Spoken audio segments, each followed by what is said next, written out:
Hello ಎಲ್ಲರಿಗೂ ನಮಸ್ಕಾರ. ಮಾಹಿತಿ ಬಿಂದು ಚಾನೆಲ್ಗೆ ನಿಮ್ಮೆಲ್ಲರಿಗೂ ಸ್ವಾಗತ. ಆಶಾ ಕಾರ್ಯಕರ್ತರಿಗೆ ತಿಂಗಳಿಗೆ ಸಿಗಲಿದೆ 10,000 ರೂಪಾಯಿ ವೇತನ. ಕರ್ನಾಟಕದ ಆಶಾ ಕಾರ್ಯಕರ್ತೆಯರಿಗೆ ಸಿದ್ದರಾಮಯ್ಯ ಸರ್ಕಾರವು ಸಂಭ್ರಮದ ಸುದ್ದಿ ನೀಡಿದ್ದು, ಅವರ ಗೌರವಧನವನ್ನು ತಿಂಗಳಿಗೆ 10,000ಕ್ಕೆ ಹೆಚ್ಚಳ ಮಾಡುವ ಮಹತ್ವದ ಘೋಷಣೆಯನ್ನು ಮಾಡಿದೆ. ಕಳೆದ ಹಲವಾರು ದಿನಗಳಿಂದ ನಡೆಸಿದ ಪ್ರತಿಭಟನೆಗೆ ಸ್ಪಂದಿಸುತ್ತಾ ಸರ್ಕಾರವು ಈ ಮಹತ್ವದ ತೀರ್ಮಾನವನ್ನು ಕೈಗೊಂಡಿದೆ. ಇದೇ ರೀತಿಯ ಎಲ್ಲ ಮಾಹಿತಿಗಾಗಿ ನನ್ನ ಚಾನಲನ್ನು ಸಬ್ಸ್ಕ್ರೈಬ್ ಮಾಡಿ ಹಾಗೂ ಈ ವಿಡಿಯೋ ನಿಮಗೆ ಇಷ್ಟ ಆದಲ್ಲಿ ಲೈಕ್, ಶೇರ್, ಸಬ್ಸ್ಕ್ರೈಬ್ ಮಾಡುವುದನ್ನು ಮರಿಬೇಡಿ. ಬೆಂಗಳೂರಿನ ಫ್ರೀಡಂ ಪಾರ್ಕ್ನಲ್ಲಿ ಕಳೆದ 5 ದಿನಗಳಿಂದ ಆಶಾ ಕಾರ್ಯಕರ್ತೆಯರು ತಮ್ಮ ಬೇಡಿಕೆಗಳನ್ನು ಈಡೇರಿಸುವ ನಿಟ್ಟಿನಲ್ಲಿ ಶಕ್ತಿ ಮೀರಿ ಹೋರಾಟ ನಡೆಸಿದ್ದರು.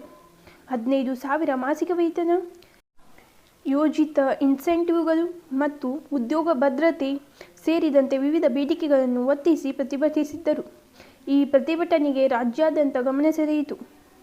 ಮುಖ್ಯಮಂತ್ರಿ ಸಿದ್ದರಾಮಯ್ಯ ಅವರ ನೇತೃತ್ವದಲ್ಲಿ ನಡೆದ ಸಂಧಾನ ಸಭೆಯಲ್ಲಿ ಆಶಾ ಕಾರ್ಯಕರ್ತೆಯರ ಬೇಡಿಕೆಗಳಿಗೆ ಸ್ಪಂದನೆ ದೊರೆತಿದೆ. ಸಭೆಯ ಬಳಿಕ ಸಿಎಂ ಅವರು ಆಶಾ ಕಾರ್ಯಕರ್ತೆಯರ ಹಿತಾಸಕ್ತಿಯನ್ನು ಪರಿಗಣಿಸಿ ಅವರ ಬೇಡಿಕೆಗಳಿಗೆ ಸೂಕ್ತ ಉತ್ತರ ನೀಡಲು ಸರ್ಕಾರ ಬದ್ಧವಾಗಿದೆ ಎಂದು ಘೋಷಿಸಿದರು. ಸದ್ಯದ ಕಾಲದಲ್ಲಿ ಆಶಾ ಕಾರ್ಯಕರ್ತೆಯರು 8,000 ಸಂಬಳ ಪಡೆಯುತ್ತಿದ್ದಾರೆ. ಸಿಎಂ ಸಿದ್ದರಾಮಯ್ಯ ಅವರ ಘೋಷಣೆಯ ಪ್ರಕಾರ ಅವರಿಗೆ ಪ್ರತಿ ತಿಂಗಳು 10,000 ಹಣ ದೊರಕುವಂತೆ ಮಾಡಲಾಗುವುದು. ಈ ಮೊತ್ತವು ಇನ್ಸೆಂಟಿವ್ಗಳನ್ನು ಒಳಗೊಂಡಂತೆ ನೀಡಲಾಗುವುದು. ಇದರಿಂದ ಅವರಿಗೆ ಆರ್ಥಿಕ ಸ್ಥಿರತೆ ದೊರೆಯಲಿದೆ. ಈ ಮಹತ್ವದ ಘೋಷಣೆಯ ಬಳಿಕ ಆಶಾ ಕಾರ್ಯಕರ್ತೆಯರು ತಮ್ಮ ಮುಷ್ಕರವನ್ನು ಹಿಂಪಡೆದು ಸರ್ಕಾರದ ಆಶಯವನ್ನು ಸ್ವಾಗತಿಸಿದ್ದಾರೆ. ಸಿಎಂ ಸಿದ್ದರಾಮಯ್ಯ ಮೈಸೂರಿನಲ್ಲಿ ಈ ಕುರಿತು ಮಾತನಾಡುತ್ತಾ, ಆಶಾ ಕಾರ್ಯಕರ್ತೆಯರು ನಮ್ಮ ಆರೋಗ್ಯ ಸೇವಾ ವ್ಯವಸ್ಥೆಯ ಪ್ರಮುಖ ಅಂಗ.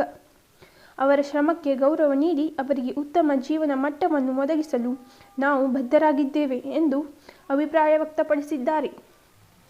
ಆಶಾ ಕಾರ್ಯಕರ್ತೆಯರು ಗ್ರಾಮೀಣ ಮತ್ತು ನಗರ ಭಾಗಗಳಲ್ಲಿ ಆರೋಗ್ಯ ಸೇವೆಗಳನ್ನು ತಲುಪಿಸುವ ಪ್ರಮುಖ ಸೇತುವೆಯಾಗಿ ಕಾರ್ಯನಿರ್ವಹಿಸುತ್ತಿದ್ದಾರೆ.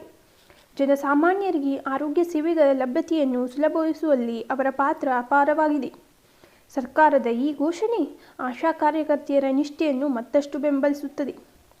ಸಿದ್ದರಾಮಯ್ಯ ಸರ್ಕಾರದ ಈ ನಿರ್ಧಾರವು ಆಶಾ ಕಾರ್ಯಕರ್ತೆಯರ ಶ್ರಮಕ್ಕೆ ಗೌರವ ಸೂಚಿಸುವ ಪ್ರೇರಕ ಘೋಷಣೆ.